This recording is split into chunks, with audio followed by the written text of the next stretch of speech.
할렐루야. 네. 마음문을 열지 않으면은 어떤 은혜도 우리에게 임하지 않습니다. 마음문을 열 때만 은혜가 임하는 것입니다. 오늘 본문을 중심해서 주여 위로를 기다립니다. 위로를 기다립니다. 라는 주제로 말씀 나눌 때 마음의 문을 여셔서 은혜 받으시기를 간절히 바랍니다. 예수님께서 이 땅에 오신 성탄절이 다가옵니다. 교회력에 따르면 성탄절 전 4주 동안을 대림절이라 그렇게 부릅니다. 구주 예수님이 오심을 맞이할 준비를 하는 그런 기간으로 보내는 것이죠. 오늘은 대림절 마지막 주일이고 오는 25일 토요일 날 성탄절입니다. 마지막 대림절 한 주간을 보내실 여러분들에게 특별한 은혜가 있기를 원합니다. 여러분은 진정 주님의 오심을 간절하게 기다립니까? 주님의 오심을 간절히 기다립니까? 청정도 사람들이 2번 눌러야만 답이 나와요. 2차 대전 때 독일이 나치 포로 수용소에 갑자기 많은 포로들이 죽어갑니다. 때는 성탄절 직후인데 사람들이 갑자기 죽자 수용소 측에서 당황을 했어요. 왜 갑자기 사람들이 죽을까? 왜 갑자기 사람들이 이렇게 많이 죽을까? 라고 조사를 해보니까 포로들이 성탄절에는 석방되리라 라는 희망을 가지고 있었는데 성탄절이 지나도 석방되지 않자 극심한 좌절감 가운데서 죽은 것입니다. 사람을 지탱하는 힘이 무엇입니까? 기다림이라는 겁니다. 기다림. 지금은 힘들어도 앞으로는 잘 될 거야. 희망이 기다림을 낳고 기다림은 고통을 이기게 합니다. 그래서 사람에게 가장 필요한 것은 희망을 주는 위로입니다. 지난 한 해 우리는 많은 어려움들을 겪었어요. 한 사람 한 사람이 다 위로 받아야 할 일들이에요.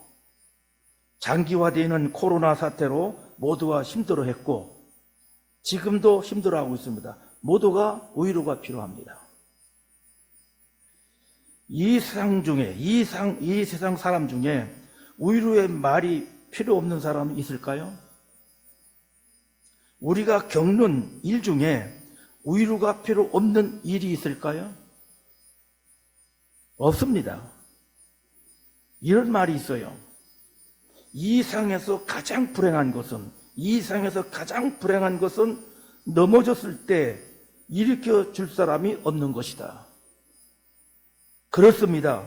누구나 넘어질 수 있습니다. 넘어지면 다치고 상처가 납니다. 그러나 넘어진 것보다도 더 아픔이라고 하는 것은 일으켜 줄 사람이 없다는 것입니다. 우리에게는 참으로 위로가 필요합니다.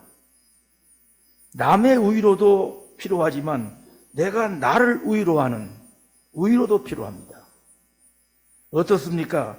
남이 나를 위로하는 것보다 또 내가 나를 위로하는 것보다 더 큰 위로가 하나님께 있다는 것을 믿습니까? 오늘도 그분이 한 해 동안 힘든 길을 걸어오신 여러분을 위로하시리라고 믿습니다. 예수님이 성탄절에 오신 이유가 그겁니다. 예수님이 마리아에게 태어난 지 약 40일 후에 한 사람이 성전에 들어가서 이 위로를 기다렸습니다. 그의 이름은 시몬입니다. 이름으로 볼 때에 전형적인 유대인입니다. 25절이에요. 예루살렘에 시므온이라는 사람이 있으나 이 사람이 의롭고 경건하여 이스라엘의 위로를 기다리는 자라. 성령이 그 위에 계시더라. 그렇다고 그러면 이 시므온에게는 어떤 위로가 필요했을까요? 그가 유대인이기 때문에 먼저 민족적 위로가 필요했을 것입니다. 오랫동안 이스라엘은 에서의 지배를 받아왔어요. 주전 8세기에는 아수르, 6세기에는 바벨론, 5세기에는 페르시아, 4세기에는 그리스, 그러다가 주전 63년부터 로마가 지배하기 시작을 했습니다. 우리나라도 남의 나라의 지배를 받은 그런 경험이 있지만은 이스라엘은 수천 년 동안 지배를 받았어요. 그러니 얼마나 힘들었겠습니까? 각종 세금과 군사 통치와 그리고 폭정으로 백성들은 항상 눌리고 억압 가운데 살았습니다. 그래서 이 나라에 메시아가 와야 산다, 메시아가 와야 산다고 간절히 기도하는 사람들이 생겼는데 그 중에 한 사람이 시므온이었습니다. 시므온에게 필요한 위로는 민족적 위로였습니다. 그러면 시므온에게 민족적 위로만 필요했을까요? 아닙니다. 다른 위로도 필요했음이 분명합니다. 그러면 시므온에게 또 어떤 위로가 필요했을까요? 오늘 말씀에 나오는 시므온은 나이가 많은 것으로 보여요. 메시아의 탄생을 보기 전에는 죽지 않으리라 그렇게 생각을 하고 기도했다고 그러면 분명 나이가 많았을 것입니다. 위로가 필요했을 것입니다. 나이가 많아지면 왜 위로가 필요합니까? 열심히 일하던 평생의 직장을 어느 날 그만두고 건강은 점점 나빠집니다. 나이 들면서 건강이 더 좋아진다고 하는 건 다 거짓말입니다. 시력도 문제가 생기고 청력도 문제가 생기고 또 걷는 걸음에도 문제가 생기는 건강이 나이 들면 건강이 점점점 나빠지는 것은 사실이에요. 친구들은 하나씩 곁을 떠납니다. 저도 올해 2명의 친구들이 천국에 갔어요. 한 분은 청주에 분이고 한 분은 저 경주 분인데 두 분이 천국에 갔어요. 아직 천국에 갈 만한 나이는 아님에도 불구하고 천국에 갔어요. 굉장히 마음이 허전하고 힘들었어요. 그래서 조문을 가야 되겠다 해가지고 지하의 주차장에서 차를 몰고 나오다가 그 넓은 주차장에서 기둥을 갖다 받았어요. 제가 기둥을 갖다 받았어요. 그래서 사람은 하나도 상한 것은 없었지만 차가 앞에 많이 상했어요. 그러니까 왜 내가 이렇게 운전을 했을까? 도저히 이해가 안 되는 거예요. 생각해 보니까 친구가 내 곁을 일찍 떠났다는 거, 이것이 마음을 굉장히 힘들게 했었구나 라는 생각이 들었어요. 가장 큰 질병은 외로움이다 라는 말이 있습니다. 나이 많은 사람에게 위로가 필요한 이유가 바로 여기에 있어요. 나이가 많아지면 자연적으로 외롭습니다. 그러니 위로가 필요한 것입니다. 이 자리에도 어르신들이 많이 계시는데 위로해 주세요. 나이 드신 어르신들에게 위로를 주세요. 당장 한번 해볼까요? 자, 옆 사람에게 위로를 주세요. 힘내세요. 주님이 함께 하십니다. 항상 나이 드신 어른들에게 위로의 말씀을 전해야 됩니다. 그런데 이 위로는 하나님에게서 옵니다. 오늘 말씀에서 위로를 찾는 시므온이 성전에 나와 위로를 구했다는 것이 아주 중요합니다.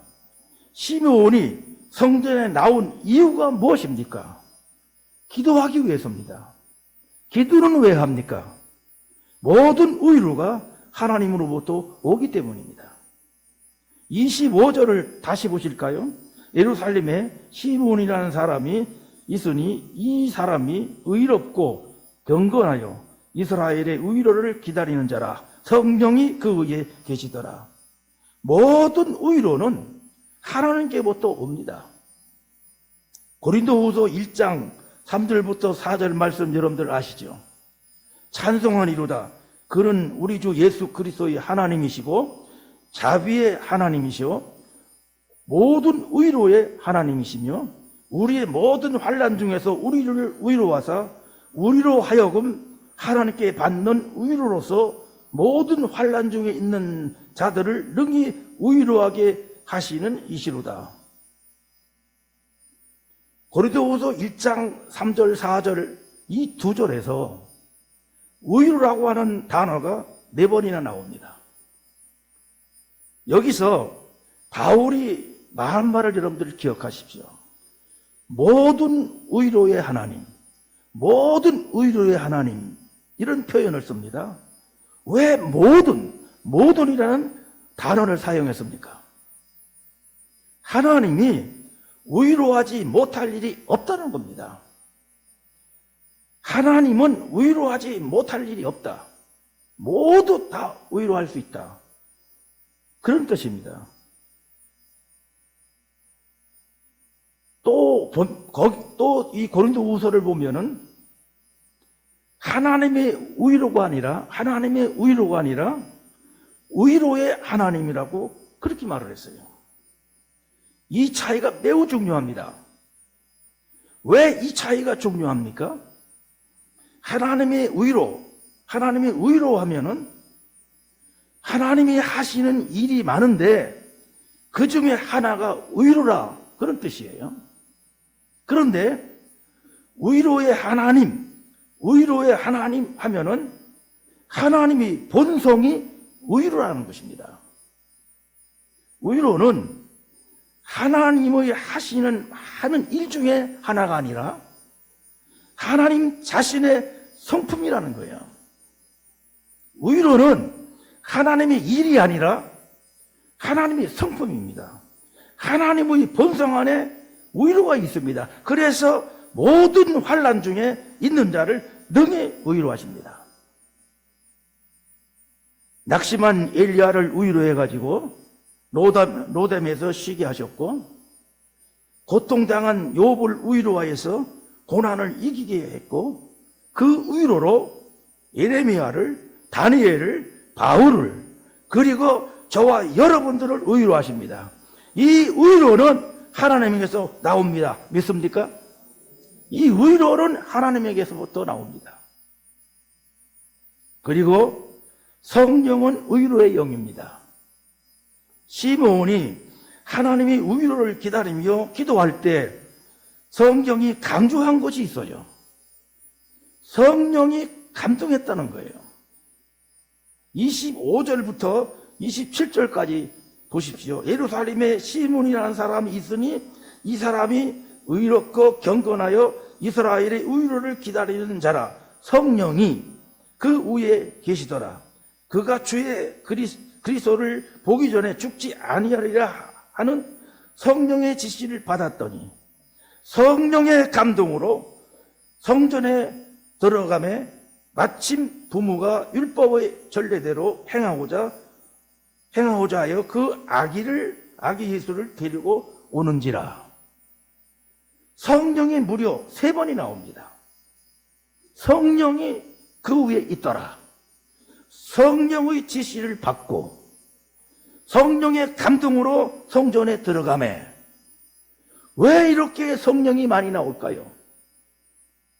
성령과 위로가 어떤 관계가 있는 것입니까? 성령은 위로의 영입니다. 하나님은 위로의 하나님이십니다. 그런데 어떻게 그 위로를 나타내는가? 성령입니다. 성령을 통해서 위로를 나타내십니다. 보통 우리는 성령을 보혜사라고 말합니다. 보혜사. 아까 찬송가에도 보혜사 성령 우리가 불렀는데요. 보혜사라고 말하는데 그것을 파라클레토소라는 말인데 옆에서 돕는다, 옆에서 말해준다, 그런 뜻이에요. 그러니까 성령은 옆에서 함께 말해주는 자라는 겁니다. 그런데 이 위로는 옆에서 함께 붙잡아주는 거, 그게 위로 아닙니까? 옆에서 함께 붙잡아주고 함께 말해주고, 그게 위로가 아닙니까? 여러분도 성령이 여러분들을 위로하고 옆에서 붙잡아 일으키고 힘을 주고 새롭게 하고 승리하게 하시는 분임을 믿으시기 바랍니다. 위로의 하나님은 오늘도 성령님을 통해서, 성령을 통해서 저와 여러분들을 붙잡아주고 위로해 주시는 것입니다. 성령님은 위로의 영입니다. 뿐만 아니라 예수님께 와야 위로받습니다. 마지막으로 시몬이 받은 위로에 아주 중요한 특징이 있어요. 아기 예수께 나온 것입니다. 28절 볼까요? 시몬이 아기를 안고 하나님을 찬송하여 이르되, 시몬에게 하나님은 성령의 감동을 통해서 성전에 나오게 했습니다. 거기서 만난 사람이 아기 예수였습니다. 그때 시몬이 고백을 합니다. 29절부터 33절까지인데, 주제여 이제는 말씀하신 대로 종을 평안히 놓아주시도다. 내 눈이 주의 구원을 보았사오니 이는 만민 앞에 예비하신 것이요 이방을 비추는 빛이요 주의 백성 이스라엘의 영광이니이다 하니 그의 부모가 그에 대한 말들을 놀랍게 여기더라. 여러분, 성령의 감동을 받은 시몬이 결국 누구에게 올 때 위로를 받았습니까? 예수님입니다. 아기 예수님께 올 때 위로를 받았어요. 26절 보세요. 그가 주의 그리스도를 보기 전에는 죽지 아니하리라는 성령의 지시를 받았더니, 예수님께 오기 전에는 어떤 위로도 없었습니다. 아기 예수님께 오기 전에는 시몬에게는 어떤 위로도 없었어요. 예수님께 와야 위로의 은혜가 있는 것입니다. 왜 예수님이 우리의 위로입니까? 중요한 것은요, 이거예요. 위로는 위로할 만한 자가 해야 위로가 됩니다. 위로할 만한 사람, 위로할 만한 자가 위로해 줄 때, 그때 위로가 되는 거예요. 예수님이 왜 위로자입니까? 그분은 우리가 당하신 모든 고난을 당하셨습니다. 그분은 가난하셨습니다. 그래서 가난한 자들을 위로할 수 있습니다. 그분은 따돌림을 당하고 업신여김을 받았습니다. 그래서 왕따 당한 사람을 위로할 수 있습니다. 그분은 마음의 상처를 받았습니다. 그래서 상처받은 자를 위로할 수 있습니다. 그분은 아무 죄 없이 십자가에 달렸습니다. 그래서 아무 이유 없이 억울하게 죽어간 사람, 죄의식으로 괴로워하는 사람들을 위로할 수 있습니다. 그렇습니다. 예수님이 우리의 위로자이신 이유는 우리가 겪은 고통을 그가 다 겪었기 때문입니다. 그분이 우리가 겪어야 할 고통을 그분이 다 겪었어요. 그렇기 때문에 그분은 우리를 위로해 줄 수 있는 위로자인 것입니다. 예수님은 죄와 병을 빼놓고는 우리와 똑같은 고통을 당하셨습니다. 그래서 고통받는 우리를 위로할 수가 있어요. 아버지라고 하는 복음성가가 있는데 그 후렴이 이렇게 되어 있어요. 주는 내 마음을 고치시고 볼 수 없는 상처 만지시네. 나를 아시고 나를 이해하시네. 내 영은 새롭게 세우시네. 나를 아시고 나를 이해하시고 내 마음을 고치시고 내 상처를 만지네. 그분이 누굽니까? 바로 예수님이십니다. 시몬도 예수님께 위로를 받은 것처럼 우리도 예수님께 와야만 위로를 받습니다. 예수님께 오면 모든 사람이 위로를 받지만 특별히 관심을 가지고 위로해 주는 분이 있습니다. 특별히 어떤 사람에게 힘이 되어 주시고 특별히 어떤 사람에게 곁에 계시면서 위로해 줄까요? 고독한 자, 슬픈 자를 위로해 주시고 힘이 되어 주십니다. 베스트셀러로 유명한 무라카미 하루키라고 하는 사람이 상실시대라고 하는 책을 썼는데 이 상실시대의 책을 보면 이런 구절이 나옵니다. 이 세계에는 눈물조차도 흘릴 수 없는 슬픔이라는 것이 존재한다. 때로는 눈물로도 닦아낼 수 없는 슬픔이 있다는 것입니다. 이런 슬픔을 겪는 분들에게 하나님의 위로가 필요합니다. 물론 하나님께서 이분들을 위로하십니다. 하나님은 언제나 고독하고 외로운 사람들, 홀로 남아있는 사람들을 찾아가서 위로해 주십니다. 인생의 적막한 상황에 처한 사람들 그 곁에서 힘이 되어 주십니다. 시편 41편 10절에 힘을 굳세게 해주신다. 힘을 굳세게 해주신다. 시편 73편 23절 24절에 오른손을 힘있게 붙잡아 주신다. 오른손을 힘있게 붙잡아 주신다고 말해요. 내가 외롭고 고독할 때 찾아오셔서 견고한 힘이 되어 주십니다. 하나님의 외로운 하나님이 이렇게 외로운 자, 고독한 자를 찾아오셔서 위로하십니다. 그리고 근심하는 자를 위로해 주시며 힘이 되어 주십니다. 스펄전 목사님이 이런 말을 합니다. 머리털은 셀 수 있어도 근심의 숫자는 셀 수 없다. 그렇게 말해요. 그래서 노벨 의학상을 받은 알렉시스 카렐 박사는 근심과 싸우는 방법을 모르는 사람은 일찍 죽는다. 근심과 싸우는 방법을 모르는 사람들은 일찍 죽는다. 그걸 말을 해요. 사람들이 살아가노라면은 그림자처럼 따라다니는 것이 근심과 걱정이에요. 사람이 사는 곳에 항상 그림자처럼 따라다녀요. 근심, 걱정, 염려. 이 시간도 근심, 걱정, 염려를 하고 있는지 모르겠어요, 지금.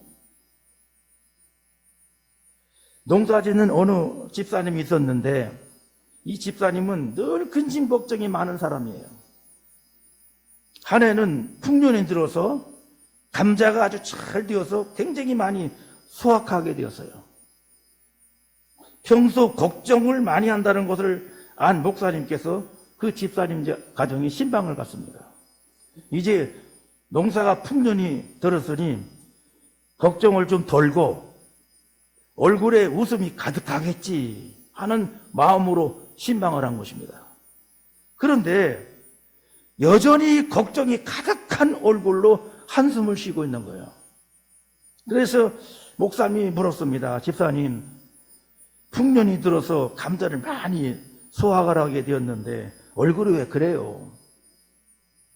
그랬더니 그 집사님이 이렇게 대답하더랍니다.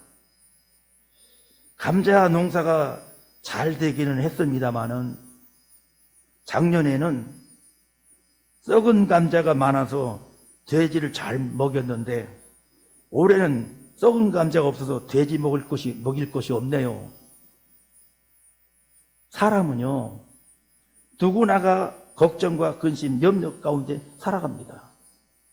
우리는 하루에도 수없이 많은 걱정과 염려를 하면서 살고 있어요. 우리가 의식하든 의식하지 않든 염려는 우리 삶의 일부가 되어버렸어요. 독일의 철학자 하이데거가 인간이 자신의 존재와 한계를 맺는 방식이 염려라 그렇게 말을 했어요. 인간과 염려와 근심 걱정은 뗄래야 뗄 수 없는 그런 관계라는 거예요. 인간과 근심 걱정 염려는 뗄래야 뗄 수 없다는 거예요. 무거운 짐을 지고 가는 것입니다. 무거운 짐을 지고 사는 거예요. 그런데 하나님은 우리에게 사면초가에 놓였을 때에 불안과 근심으로 위축될 때에 위로의 음성을 들려주십니다. 곁에 오셔서 든든한 힘이 되어주십니다. 이사야서 66장 13절에 보니까 하나님은 마치 어머니가 자식을 위로함과 같이 위로할 것이라고 말씀하세요. 가슴에 품어주시고 용기를 불어넣어 주시고 그래서 슬픔 대신 쾌락을 주시고 재 대신 화관을 씌워주십니다. 근심 대신 찬송을 하게 하십니다. 이 세상에 걱정 없는 사람이 어디 있습니까? 그러나 하나님은 그때마다 오셔서 내게 함께 해주시고 돌보아 주시고 지켜주시고 위로를 주시는 줄로 믿습니다. 그 다음에는 낙심하는 자를 위로해 주시며 힘이 되어 주십니다. 어느 날 사탄이 자신이 사용하는 물건을 50% 세일을 하는데 유독 이 물건을 세일하지 않는다라고 꼬리표를 달아놓은 물건이 있었어요. 왜 그 물건을 세일하지 않느냐라고 물었어요. 이 물건만은 내가 가지고 있는 것 중에서 유용하면서도 아주 쓸모있는 물건입니다. 이 물건이 없이는 나는 일할 수 없습니다. 이 물건이 사람들 마음속에 들어가야 내가 일을 하게 됩니다. 그게 뭡니까? 그게 뭡니까? 라고 물으니까 바로 낙심이라는 물건입니다. 라고 말을 하다는 거예요. 낙심이 들어오면 마귀는 일을 하기 시작한다는 거예요. 낙심이 들어오면 아름다운 꿈과 비전이 사라져버립니다. 의욕이 상실돼 버려요. 낙심이라는 것은 사람을 가리지 않고 찾아와가지고 상처를 주는 그런 특징을 가지고 있어요. 현대인들은 마음에 상처가 없는 사람들이 없습니다. 몸의 상처는 눈에 보이지만은 마음의 상처는 보이지가 않아요. 그런데 마음의 상처가 훨씬 더 아픕니다. 시편 34편 19절을 보면은 하나님은 마음이 상한 자를 가까이 해주시고 힘을 주신다. 또 시편 42편 5절에 보면 하나님은 낙심한 자에게 소망을 갖도록 새 힘을 주신다고 말씀하셔요. 낙심한 자에게 든든한 힘이 되어 주십니다. 외로움과 방황 속에서 낙심하고 상심 중에 있을 때 위로하시는 하나님이십니다. 지금도 낙심한 나의 마음을 감싸주고 위로하시는 하나님이십니다. 여러분들 그렇게 믿습니까? 낙심하는 사람들을 적극적으로 위로하십니다. 뿐만 아니라 지쳐있는 자를 위로해 주시면서 힘이 되어 주십니다. 예수님이 사람들을 초청하는 메시지가 있어요. 마태복음 11장 28절에 보니까 수고하고 무거운 짐진 자들아 다 내게로 오라. 내가 너희를 쉬게 하리라. 내가 너희를 쉬게 하리라. 그렇게 말씀하셔요. 직장과 삶의 현장 속에서 지쳐있는 사람들, 자녀들을 양육하면서 가정생활 속에서 지쳐있는 사람들, 이런저런 이유로 지쳐있는 사람들에게 내게 오라, 다시 힘을 주시리라 말씀하셔요. 하나님은 피곤한 자에게 능력을 주십니다. 무기력한 사람에게 힘을 더해 주십니다. 그래서 고린도후서 1장 5절에 보니까 사도 바울이 이렇게 간증을 해요. 그리스도의 고난이 우리에게 넘치는 것 같이 그리스도로 말미암아 우리에게 의로도 또한 넘칩니다. 그리스도로 말미암아 의로도 넘칩니다. 이렇게 간증을 해요. 의로는 하나님의 새 기운이고 활력입니다. 시련이 많고 고난이 많을수록 예수 그리스도의 의로를 더 깊이 체험할 수 있습니다. 지금까지 말씀드린 이런 문제점들을 많이 소유하면 소유할수록 하나님의 의로는 더 깊어지는 것입니다. 왜냐하면 지칠수록 하나님의 의로의 은혜가 더 크기 때문에, 그렇기 때문에 힘들고 어려울 때, 문제가 있을 때 하나님의 의로의 은혜는 더 크게 임하는 줄로 확실히 믿습니다. 성도 여러분, 대림절은 의로하러 오신 예수님을 기다리는 그런 절기입니다. 오늘이 대림절 마지막 주일입니다. 이번 한 주간은 주여 의로를 기다립니다. 주여 의로를 기다립니다. 간절히 기도하면서 보내다가 성탄절을 맞이하세요. 그리하여 성탄하신 주님께 큰 의로를 받는, 힘들고 어려운 이때에 성탄하신 예수님으로부터 큰 의로를 받고 다시 일어서는 여러분 모두가 되기를 주님의 이름으로 간절히 기원합니다.